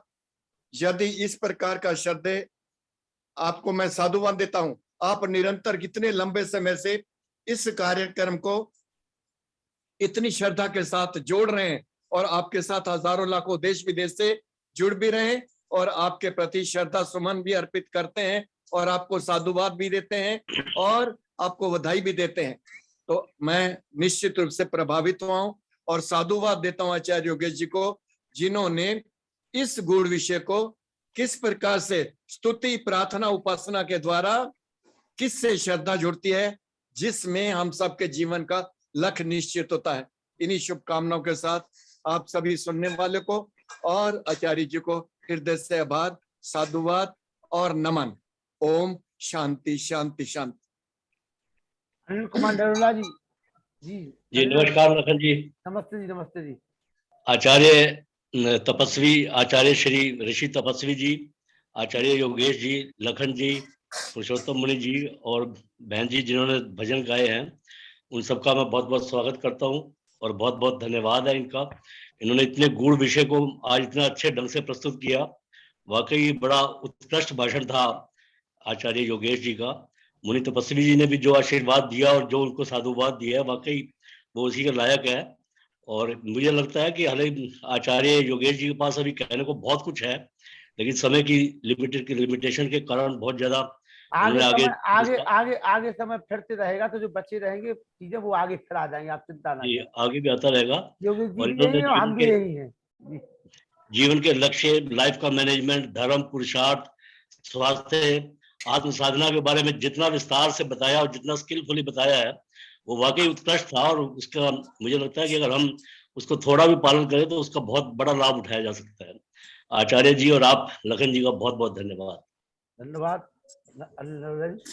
मुनि पुरुषोत्तम जी, जी मुनि जी आइए जी, बोलिए। आभार व्यक्त करना है। जो भी करना हो आप करिए, आप स्वतंत्र हैं। जी चलिए, आचार्य योगेश जी के लिए साधुवाद। और हमारी बहन, आपने जो नाम बताया था वो ध्यान नहीं रहा मुझे, वो अग्रवाल कौन है जो अभी अभी जुड़ी हैं? वो चलेंगे वहाँ आज जी। हाँ, अभिनंदा अग्रवाल है, लंदन से जुड़ी थी वो, बम्बई में है इस समय वो। जी जी अच्छा जी, हाँ, अभी वो अभिनंदा। हाँ वो निकल गई, अभी निकल गई, चलेंगे वो, अभी है नहीं, अभी चलेंगी अब अच्छा, कोई बात नहीं, जी। चलो उनका धन्यवाद है। जुड़ी आचार तो है वो। अपने आचार अंकित जी आ गए हैं, लेकिन ध्यान रखना। अच्छा, आचार्य अंकित जी के लिए मेरा सादर नमस्ते। और बहन मनमोहिनी जी को मैं देख रहा था। आराधना जी बहुत तन्मयता से सुनती हैं बहन जी आपके प्रोग्राम को। जी जी आचार्य अवनीश मैत्री जी, अनिल कुमार जो अभी हमारे सामने नरूला जी अपना उद्बोधन दे रहे थे। सुरेश गौतम जी को मैंने देखा है, वो भी बड़े निष्ठा के साथ में, श्रद्धा के साथ में समय देते हैं। मैं सभी का साधुवाद करता हूँ। और बहन हमारी जो दया जी ने इसके पूर्व प्रथम उसमें भजन गाया था, बहन उर्मिला जी ने। और इसके बाद मैं देख रहा हूँ हमारी बहन दादी चंद्रकांता जी, वो भी समय देने के लिए तत्पर रहती हैं अपना, और बड़ी उसके साथ में श्रद्धा के साथ में हम लोगों का, मैं सभी लोगों का साधुवाद नमन करते हुए और चाहता हूं कि आप आगे जो भी भजन होना हो या विराम देना है तो उसके लिए शांति। आचार नहीं, आचार अंकित जी आ गए हमारे बीच में। हाँ जी, आचार्य अंकित जी हमारे और आचार्य सम्मान है। अंकित जी की चर्चा हुई थी कि कल, मतलब कल तारीख है 22 और 23 को तो रहेंगे आचार्य भवदेव शास्त्री जी, 22 जी 23। और उसके बाद जो समय है वो एक अच्छे उसको बना करके, और आचार्य अंकित प्रभाकर जी के साथ में उसको आगे बढ़ाया जाएगा। हमारे बीच में वो आ चुके हैं, उनको भी जरा हम सुने जी। सभी को सादर नमस्ते जी। नमस्ते जी, नमस्ते जी। जी, वैसे मैं पूरे प्रवचन में तो उपस्थित नहीं था क्योंकि मेरी सत्यार्थ प्रकाश की कक्षा चल रही थी जी। लेकिन अंतिम कुछ समय तक मैं माननीय योगेश जी को सुना मैंने जी। और कहते हैं ना कि कार्य को देख के कारण का पता चलता है। आप लोग इतनी प्रशंसा कर रहे हैं जी। और इतने अच्छे अच्छे आप लोगों ने आभार व्यक्त किया, तो इससे स्पष्ट हो जाता है कि आचार्य योगेश जी ने कितना अच्छा बोला होगा। तो मेरा दुर्भाग्य रहा, मैं नहीं सुन पाया। इस क्षेत्र में वो मेरा काफी दुर्भाग्य मेहनत रहा। करते हैं, इस क्षेत्र में उनकी जी मेहनत जी अच्छी है। और अध्यात्म क्षेत्र में काफी, जब भी उनका उद्बोधन रहा और बहुत जी मेहनत जी करके जी आते हैं वो अपने विषय के बारे में, जी। तो कोई दो राय नहीं जी। चलिए, मैं दुर्भाग्य समझता हूँ, मैं नहीं नहीं उस नहीं, समय दुर्भाग्य की कोई बात नहीं है। फिर आगे भी सुनने सुनाने का मौका मिलेगा जी। और मैं चाहूंगा कि आप कार्यक्रम बना लीजिए, तो वो अपना 24 से शुरू हो जाए फिर जी। हाँ जी, हाँ जी, चलिए, ठीक है। सभी का बहुत बहुत धन्यवाद। धन्यवाद। सुरेश गौतम जी अमेरिका से आपसे बात करना चाहते हैं, देखिए कुछ कह रहे हैं। अच्छा जी। हाँ, चांद इस बात का साक्षी है, देखिए आप। नमस्कार जी, नमस्ते योगेश्वर जी को और जो है पुरुषोत्तम जी जिस प्रकार से जो है रैप अप करते हैं, बहुत अच्छा लगता है। और मेरा मेरा प्रश्न ये था योगेश जी पूछ कि लीजिए। दुनिया में मेरा जो प्रश्न है वो सुनने दीजिए लखनलाल जी। जी प्रश्न मेरा इनसे ये था कि दुनिया में कहीं भी, विदेश में, देश में, कहीं भी, हर एक इंसान जो है मोक्ष की प्राप्ति के लिए तत्पर है हमेशा, और हर एक धर्म के अंदर जो है मोक्ष की परिभाषा अलग अलग तरीके से दी गई है। मुस्लिम धर्म में जो है हूर की परियां लिखी हैं, क्रिश्चियनिटी में कुछ और लिखा है, यहूदी में कुछ और है, हिंदू धर्म में हम मोक्ष कहते हैं। हम सब मोक्ष के लिए, प्राप्ति के लिए हर एक कोई चाहता है, लेकिन मोक्ष रियलिटी में किसी ने देखा तो है नहीं। मेरा प्रश्न सिर्फ ये है कि हमने सबने एक ऐसी चीज के पीछे हम हैं। मैं ये नहीं कहता कि बुरी चीज है, अच्छी चीज है मोक्ष की प्राप्ति करना, लेकिन किसी ने देखा नहीं है। इसका कुछ बताएं पे आप योगेश्वर जी।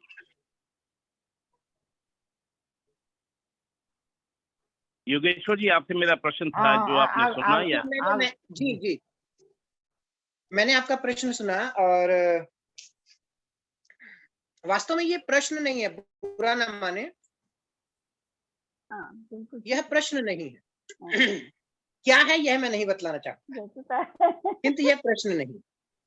अच्छा, सबसे पहले मैं 2-3 मिनट जरूर लूंगा मैं इस बात को कहने के लिए। जी ले लीजिए, बोलिए। मेरे द्वारा एक बात कही गई थी आज ही के वक्तव्य में कि आध्यात्मिक साधना के लिए एक बहुत बड़ा महत्वपूर्ण पक्ष है निर्भ्रांतता, भ्रांति से अलग हो जाना। तो सबसे पहले मैं मान्यवर का नाम नहीं जानता हूं, आप कहां से हैं मैं ये नहीं जानता हूं। नहीं, ये सुरेश गौतम जी है, सुरेश गौतम जी है, अमेरिका से है जी। जी सुरेश जी। तो सुरेश जी, मैं बहुत ही विनम्रता के साथ पहले आपकी सेवा में निवेदन यह करना चाहूंगा कि धर्म अनेक नहीं होते, अनेक हो ही नहीं सकते। जिस प्रकार से एक वैज्ञानिक क्रोसीन बनाता है, और क्रोसीन अमेरिका में, भारत में, अफ्रीका में, ऑस्ट्रेलिया में वही क्रोसीन किसी भी परिस्थिति में जाएगी, एक ही काम करेगी। धर्म अराउंड द वर्ल्ड एक ही हो सकता है, अनेक नहीं हो सकते। कारण, प्रेम दो नहीं हो सकते, अहिंसा दो नहीं हो सकती, करुणा दो नहीं हो सकती, दो प्रकार की करुणा नहीं हो सकती, दो प्रकार के प्रेम नहीं हो सकते, दो प्रकार का धैर्य नहीं हो सकता, दो प्रकार की क्षमाएं नहीं हो सकती, संप्रदाय अलग अलग हो सकते। एक मैं आपने जो कहा, मुझे लगा था कि मैं सबसे पहले इस विषय में आपका ध्यान आकर्षित करूंगा। तो हम कहते हैं हिंदू धर्म, मुस्लिम धर्म, क्रिश्चियन धर्म, ज्यूज धर्म, सिख धर्म, बौद्ध धर्म इत्यादि इत्यादि। माफी चाहूंगा, ये धर्म नहीं, धर्म केवल एक हो सकता है। अब मैं उसको बहुत व्यवहारिक होकर उसको मानवीय धर्म नहीं कहूंगा,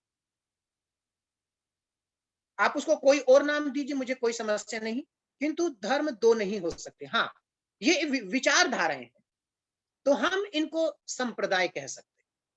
तो पहला निवेदन कि सृष्टि में एक ही धर्म हो सकता है, जो धर्म ईश्वर ने सभी मनुष्यों के लिए समान बनाया, और जो मनुष्यों के द्वारा बनाए गए सांप्रदायिक लोगों के लिए या समूह विशेष के लिए बनाए गए कुछ अलग से नियम है, हम उसको धर्म नहीं कह पाएंगे। तो जो हूरों की परिकल्पना है, मुझे लगता है शायद चौथे आसमान पर या सातवें आसमान पर, और चौथे आसमान की जो परिकल्पना है, या हमारे पौराणिक मान्यता में भी जो स्वर्ग की कल्पना है, नर्क की कल्पनाएं हैं, ये सब व्यक्ति को एक प्रकार से नियंत्रण में रखने के लिए, एक प्रकार से प्रेरित करने के प्रयास करें। एक बात। दूसरा मेरा आपसे एक प्रश्न है कि क्या आपने सुख को कभी देखा है? क्या आपने हवा को कभी देखा है? क्या आपने अनुभव को कभी देखा है? कुछ चीजें देखने की नहीं होती, अनुभव करने की होती। कुछ चीजें अनुभव करने की भी होती है तब जब आप उससे गुजर जाएं। तो कुछ चीजें ऐसी होती हैं जिस पर हम केवल फेथ कर सकते हैं, और फेथ किस स्तर पर कर सकते हैं कि उसको हमसे कहीं बड़े ब्रॉड लेवल के जो माइंडेड सज्जन रहे, जिनको हमने ऋषि कहा, उन्होंने हमारे सम्मुख वो चीजें रखी। मैंने अपने परदादा को नहीं देखा, इसका अभिप्राय यह नहीं कि मेरे परदादा नहीं थे, निश्चित रहे होंगे तो मैं। हम सबका आना और जाना, आपका प्रश्न बहुत अच्छा है कि हम सब मोक्ष की कामना क्यों करते हैं। वास्तव में सच्चाई तो यह है कि मनुष्य हमेशा परेशानियों से भागता है, कष्टों से भागता है। मनुष्य संघर्षशील प्राणी नहीं है, मैं माफी चाहूंगा। मनुष्य हमेशा पलायनवादिता की तरफ चलता है, छोटे छोटे सुखों की तरफ चलता है। जिसने एक बड़ा सुख लिया, उसने बताया कि देखो ये छोटा सुख है, इसमें कोई लाभ नहीं, आप इसे थोड़ा बड़ा देखो। किसी तीसरे व्यक्ति ने उससे बड़ा लिया तो उसने कहा कि नहीं जी, इसमें मजा नहीं है, इसमें आनंद नहीं है, आप उससे बड़ा लीजिएगा। ये बिल्कुल उस लेवल पर हो सकता है जिस लेवल पर हमने क्लास से समाज में बनाई हुई। एक बहुत ही छोटी क्लास, एक उससे थोड़ी अपर, उससे थोड़ी अपर, उससे थोड़ी अपर। हर क्लास का अपना सोचना, चीजों को देखना, समझना और उनकी सत्यता बिल्कुल पृथक होगी। अपर क्लास के ऋषियों ने उसको देखा, समझा, जाना और उन्होंने हमारे लिए बतलाया, और आज हम उस चीज को स्वीकारते। तो हम ये कहें कि उसको किसी ने देखा, निश्चित उसको किसी ने देखा, अनुभव किया। एक मैं छोटा सा एग्जांपल आपके बीच में रखूंगा, लंबा समय ना लेते हुए। आज हम आधुनिक क्षेत्र में हैं, कलयुग में हैं, या मैं कहूं वैज्ञानिक क्षेत्र में हैं, किंतु आज से 2000 साल पहले करीब 10,000 औषधियों का आविष्कार हुआ। कोई लेबोरेटरी नहीं थी महाराज सुरेश जी, कोई लेबोरेटरी नहीं थी। किसी प्रकार का मैं ये कहूंगा कि परीक्षण नहीं होते थे। आज एक कोरोना वैक्सीन बनी, हजारों पर परीक्षण हुए, लोग मर रहे हैं, तब भी कहते कि नहीं जी पहले परीक्षण होगा फिर हम देखेंगे। हजारों साल पहले सूर्य की गति, चंद्रमा की गति, मंगल कहाँ, ये कहाँ, उनका रंग कैसा, दूरी कितनी, बिना किसी स्पेस, बिना किसी बड़ी दूरबीन के हमारे ऋषियों ने खोज निकाला और बतला दिया। यहां से खोजा। जब वो अंदर गए, यथा पिंडे तथा ब्रह्मांडे, जो पिंड में है वही ब्रह्मांड में है। इस पिंड से अलग ब्रह्मांड में कुछ नहीं है, ब्रह्मांड से अलग इस पिंड में कुछ नहीं है। मैं निवेदन यह करना चाहूंगा कि हमारे बड़े ऋषियों ने जैसे आज से हजारों साल पहले अपनी अंतर प्रज्ञा से उस यथार्थता को देख लिया, जिसको इस कोरोना के टाइम में, जिस आयुर्वेद के विज्ञान को इस कोरोना के टाइम में पूरे विश्व ने स्वीकारा, मुख्य रूप से भारत के हर एक व्यक्ति ने स्वीकारा। आध्यात्मिक चेतना से, आध्यात्मिक चेतना से ही उन ऋषियों ने उस मुक्ति को, उस स्वर्ग को, उस परम आनंद को भी खोजा, और बड़ी कृपा से, बड़ी दया से, बिना कोई रॉयल्टी लिए, मैं कहूंगा बिना किसी रॉयल्टी लिए वो हमें प्रदान किया। तो इस विषय में हमारी निष्ठा और श्रद्धा अपने आप्त पुरुषों के प्रति, वेद के प्रति होनी चाहिए, ऋषि ग्रंथों के प्रति होनी चाहिए। कारण क्या है कि हमारी बुद्धि आज भी भ्रम से भरी हुई है, अज्ञान से भरी हुई है, अयथार्थता से भरी हुई है, और जिस चाबी के अंदर प्रॉपर कटिंग ना हो, वो एक मैं कहूंगा कि ऑटोमेटिक और बहुत ही हायर लेवल के ताले को नहीं खोल सकता। अभी हमारी कंडीशन ऐसी, क्षमा के साथ, बहुत ही विनम्रता। सतीश कुमार यादव, सतीश कुमार यादव, सतीश कुमार यादव जी, सतीश कुमार यादव जी अपना माइक खोल लीजिए। जी बोलिए सतीश जी। जी सभी को प्रणाम। जी नमस्ते जी, नमस्ते जी। और बहुत अच्छा प्रवचन, तथ्यात्मक, सारगर्भित, श्रद्धे आचार्य योगेश जी से सुनने को मिला। मन की कई परतें ऐसा लगा कि एक एक करके उनके प्रवचनों से खुल ही जाएंगी। मेरा विनम्र अनुरोध यह है, आचार्य जी ने स्वास्थ्य की जब चर्चा की तो उसमें उन्होंने निर्देशन दिया कि मन का मन में स्थिर होना, बुद्धि का बुद्धि में स्थिर होना, चित्त का चित्त में स्थिर होना, और अहंकार का अहंकार में स्थिर होना। तो मेरा प्रश्न क्या जिज्ञासा है आचार्य जी से, फिर कभी समय मिलेगा तो और विस्तार से वो बताएंगे। अभी थोड़ा सा जहाँ से हम प्रारंभ कर सकें साधना के रूप में इसको, तो थोड़ा सा कुछ संक्षिप्त में समाधान करने की कृपा करें, ऐसा मेरा अनुरोध है। विषय बहुत गंभीर है, बहुत लंबा है, संक्षिप्त नहीं हो पाएगा। वो नहीं हो पाएगा, अभी नहीं हो पाएगा संक्षिप्त, उसके लिए पूरा एक सत्र चाहिए, ठीक है ना, उसमें चर्चा होगी। सतीश जी आप चिंता ना करें। कैसे मन को मन में व्यवस्थित करें, मैं बहुत ही एक डेढ़ मिनट में आपसे कहना चाहूंगा। जी जी। संस्कृत का एक सूक्त है, मन एवं मनुष्यानाम कारणम मोक्ष बंधयो। मन ही कारण और बंधन का या मोक्ष और बंधन का कारण बनता है। भगवान, मन में तब स्थित हो सकता है जब मन बाह्य विषयों से अंदर की ओर लौटे। बुद्धि में तब स्थित हो सकती है जब बुद्धि बाह्य चिंतन ना करते हुए बुद्धि तत्व के विषय में ही चिंतन करे। इसका प्रोसेस बहुत लंबा होगा, स्तर बाय स्तर, स्टेप बाय स्टेप, किंतु इतना निश्चित है कि मन एक स्थिति में आने पर मन में स्थित हो जाता है। कैसे? जब आप सोते हैं जी तब आपका मन एक स्तर पर मन में स्थित होता है, जब आप स्वप्न लेते हैं तब मन पर में स्थित हो जाता है। जी सोते समय हम एक प्रकार की प्राकृतिक तंद्रा में चले जाते हैं या प्राकृतिक अवचेतना में चले जाते हैं, चेतनाहीनता में चले जाते हैं। हम चेतन नहीं रह पाते। किंतु इस चेतनाहीनता को यहाँ चेतनाहीनता का अभिप्राय यह नहीं है कि संजानता नहीं है।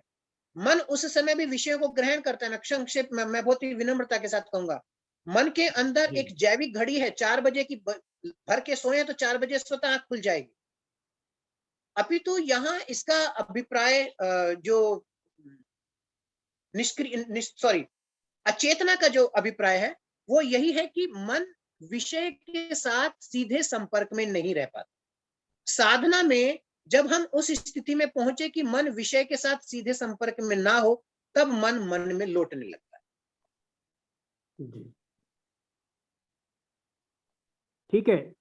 मन संकल्प और विकल्प में नहीं झूलेगा तो मन में लौटेगा। बुद्धि विचार में नहीं झूलेगी, निर्णय में नहीं झूलेगी तो बुद्धि में लौटेगी।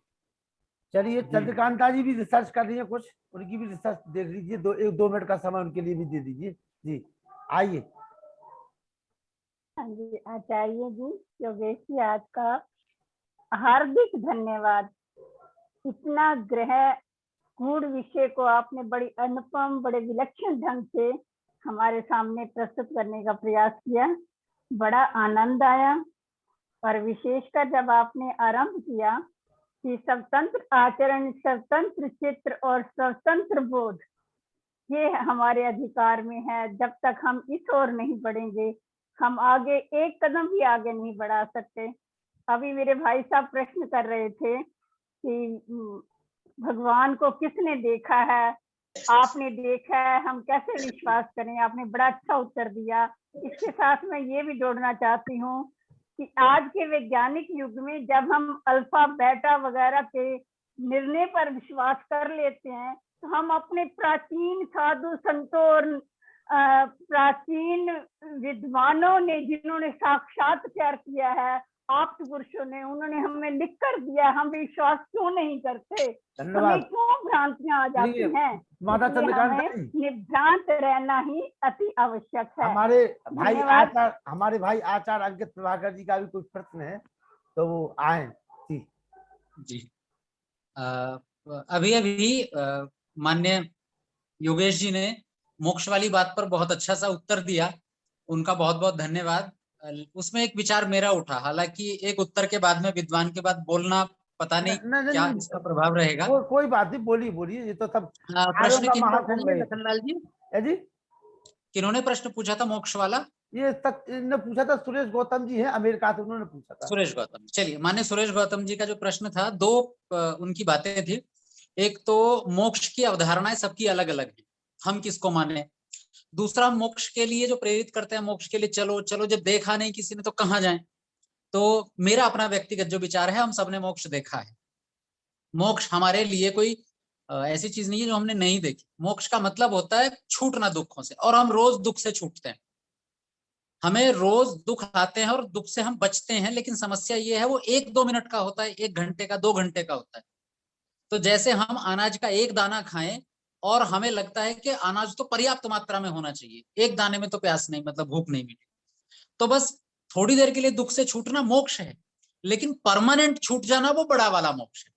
तो मोक्ष तो हम रोज अनुभव करते हैं, ऐसा नहीं है हम मोक्ष प्रत्यक्ष नहीं है, प्रत्यक्ष है। भूख लगी, दुख, और उस भूख रूपी दुख से छूट गए, मोक्ष। लेकिन थोड़ी देर का, समस्या ये। अब दूसरा सवाल के सबकी अपनी अपनी अलग अलग अवधारणाएं हैं, तो किसको माने, मोक्ष कैसा होता है? तो सीधी सी बात है, जिसमें दुखों से छूट जाए वो मोक्ष होता है।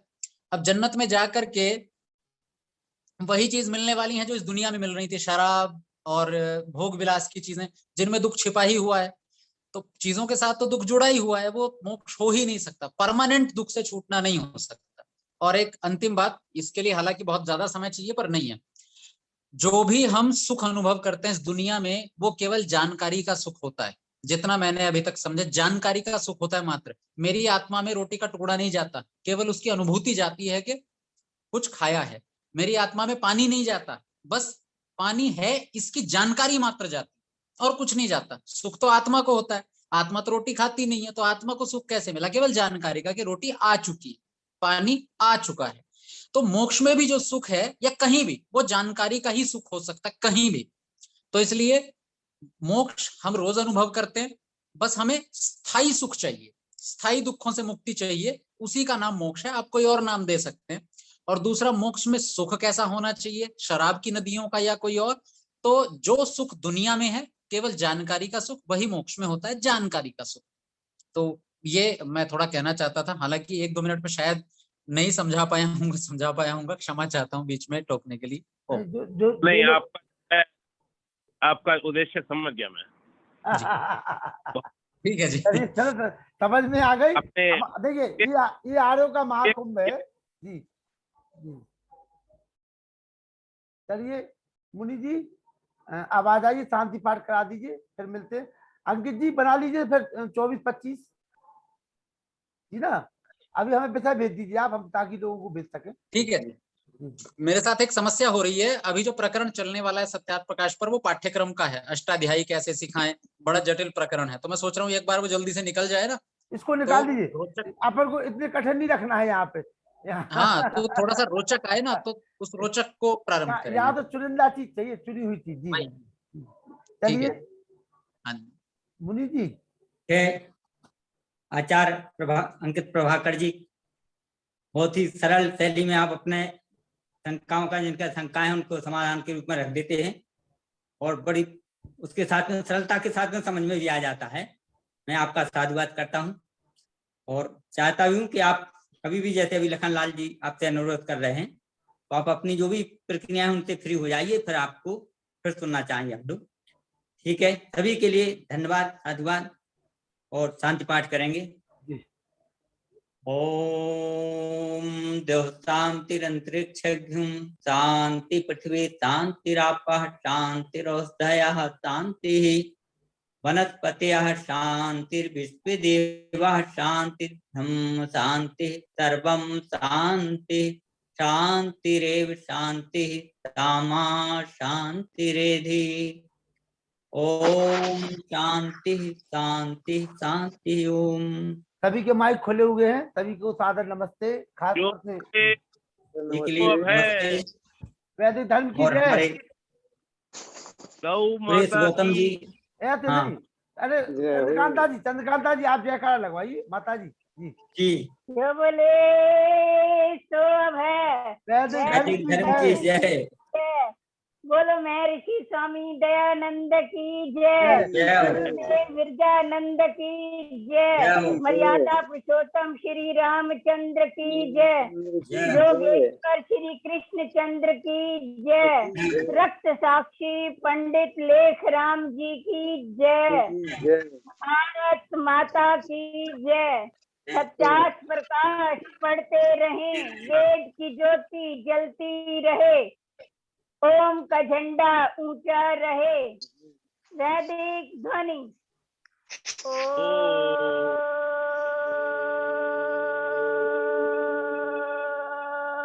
सतीश जी माइक खोल लीजिए अपना। सतीश जी वैदिक अभिवादन, सबको सादर नमस्ते जी। नमस्ते। सभी के माइक खुले हुए हैं, सभी लोग बातें कर ले एक दूसरे से। सभी के माइक खुले, सभी के माइक खुले। नमस्ते जी लखनलाल जी, नमस्ते। नमस्ते नमस्ते। सतीश जी, जो कल एक कविता सुनेंगे हम आपकी, कल एक कविता सुनेंगे। अच्छा ठीक है जी, नमस्ते। अवश्य।